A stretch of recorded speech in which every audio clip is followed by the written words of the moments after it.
خبر شامل کرتے ہیں سوات سے، جہاں ABC نیوز کے ڈسٹرکٹ رپورٹر ضیاء اللہ کی رپورٹ کے مطابق اسسٹنٹ کمشنر محمد عامر نے کارروائی کرتے ہوئے لیبارٹری کے معیارات میں سنگین خامیوں کے نتیجے میں آل میڈیکل ٹیسٹ لیبارٹری کو بند کر دیا۔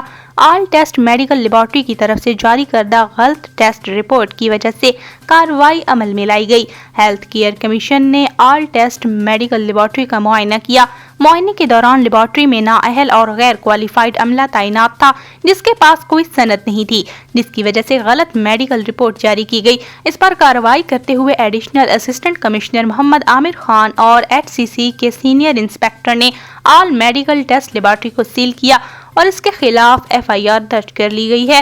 اسسٹنٹ کمشنر محمد عامر نے واضح کیا کہ عوام کی صحت کے ساتھ کھلواڑ کرنے والوں سے آہنی ہاتھوں نمٹا جائے گا اور ایسے عناصر کے خلاف سخت قانونی کارروائی جاری رہے گی۔